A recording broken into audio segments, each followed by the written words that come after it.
খুব দুঃখের বিষয়, আমার ম্যাঙ্গোর প্রতি হচ্ছে খুব দুর্ঘটনা ঘটতেছে এই কয়েকদিন ধরে। দেখতেই পাচ্ছেন একদম পুরো শরীর লাল হয়ে গেছে। আর এটা হচ্ছে দুদিন আগে যেটা গতে গিয়েছিল, একদম পা ফুলে গিয়েছিল। হার্নেস রিং পরা ছিল, সারা রাত একদম খাঁচায় ঝুলেছিল। সকালে একদম নর্মালভাবে পেয়েছিলাম আমি ওকে। আমি ভেবেছিলাম সে একদম মারা গেছে, পরে ধরে দেখি হচ্ছে নড়াচড়া করতেছিল। তবে বন্ধুরা, আপনারা অবশ্যই খেয়াল করবেন পাখিগুলোকে, যারা হার্নেস রিং পরান। এখন আমি হচ্ছে আজকে যে দুর্ঘটনা ঘটেছে এটা নিয়ে একটু কথা বলে নিই। তো দেখতেই পাচ্ছেন, এটা হচ্ছে আমার ককাটেল দুটা বেবি আছে, টেম। আর এই ম্যাঙ্গোটা হচ্ছে একসাথে থাকে, তিনটা পাখি একসাথে থাকে, টেম পাখি। ওর ম্যাঙ্গো হচ্ছে ওদেরকে একটু জ্বালাতো, একটু কামড়ানোর জন্য চেষ্টা করতো। আজকে দেখি হচ্ছে সকালবেলা ঘুম থেকে উঠে ম্যাঙ্গোর পায়ে প্রচুর পরিমাণে ব্লিডিং হচ্ছে। কারণ ওরা হচ্ছে এই যে এখানে দেখতেই পাচ্ছেন, এই ম্যাঙ্গোকে ওরা এই কামড় দিয়েছে, এই জন্য এই অবস্থা। তো আপনারা যারা পাখি পালন করেন একটু সতর্কভাবে রাখবেন। আমার হচ্ছে এই অবস্থা হওয়ার কারণটা হচ্ছে আমার খাঁচা আর নাই, এই খাঁচা একটাই আছে ওদেরকে রাখার জন্য, এই জন্য এই অবস্থা একসাথে রাখতে হচ্ছে।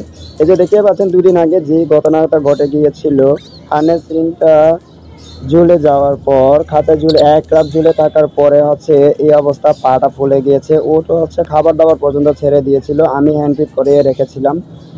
আজকে দেখি গতকালকে সুস্থ হয়ে গেছিল, আজকে দেখি আবার আরেকটি দুর্ঘটনা ঘটেছে।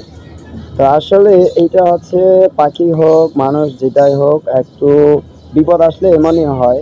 সবার ক্ষেত্রে একটু সতর্কভাবে থাকাটাই সবচেয়ে গুরুত্বপূর্ণ এবং আপনার দায়িত্ব ওদেরকে সাবধানতা অবলম্বন করার জন্য।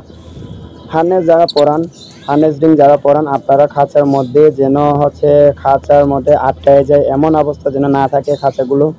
এই জিনিসগুলো খেয়াল করবেন।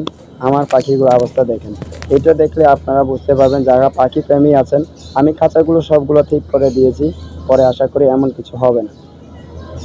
তো আজকের ঘটনাটা হচ্ছে প্রচুর পরিমাণে ব্লিডিং হচ্ছে। এখানে আমি দেখতে পাচ্ছেন কিভাবে পরিষ্কার করে দিয়েছি। সকাল থেকে প্রচুর পরিমাণে ব্লিডিং হয়ে খাঁচার মধ্যে অনেক অবস্থা খারাপ। আমি এখানে হ্যাক্সিসল স্প্রে করে তারপরে নরম করিয়ে ওভিসেপ দিয়ে নরম করে তারপরে হচ্ছে এই ব্লাডগুলো হচ্ছে মুছে দিই প্রথমে। তারপরে হচ্ছে আমি সুন্দরভাবে মুছে তারপরে ওকে আবার হ্যাক্সিসল দিয়ে ভিজিয়ে মুছে তারপরে পভিসেট দিয়ে রেখেছিলাম। তারপরেও হচ্ছে ব্লাডিং হচ্ছে। এরপরে আমি হলুদের গুঁড়া দিই, হলুদের গুঁড়া দেওয়ার পরও তারপরে মোটামুটি কমে গিয়েছিল। ও আছে ওখানে প্রচুর পরিমাণে উড়াউড়ি করতেছে, খাঁচার মধ্যে হাঁটাহাঁটি করতেছে, সেই জন্য হচ্ছে একটু ব্লিডিংটা থামাতে সময় লাগতেছে। আশা করি ঠিক হয়ে যাবে। আপনারা অবশ্যই আমার পাখির জন্য দোয়া করবেন, আপনাদের পাখিকে সাবধানভাবে রাখবেন। তো যাই হোক, আমার পাখিটা হচ্ছে অনেক দুর্বল হয়ে গেছে আজকে। আপনারা অবশ্যই আমার ম্যাঙ্গোর জন্য দোয়া করবেন, সে যেন দ্রুত সুস্থ হয়ে যায়। এবং হচ্ছে আমার এই তিনটা পাখি একসাথে থাকে, এরা তিনটাই টেম। আমার টেম পাখি অনেকগুলো আছে, এই টেম পাখিগুলোকে আমি অনেক ভালোবাসি, সেজন্য হচ্ছে আমি টেম পাখি সবগুলোকে টেম করার জন্য চেষ্টা করি। তো বন্ধুরা, আপনারা হচ্ছে আমার পাখির জন্য আবার দোয়া চাচ্ছি। তো সবাই সুস্থ থাকবেন, ভালো থাকবেন। আপনারা যারা ভিডিওটি দেখবেন আমার ভিডিওটি শেয়ার করে দিবেন, অন্যরা যেন দেখে সতর্কতা হতে পারে। যারা পাখি প্রেমী আছে তারা যেন সতর্কভাবে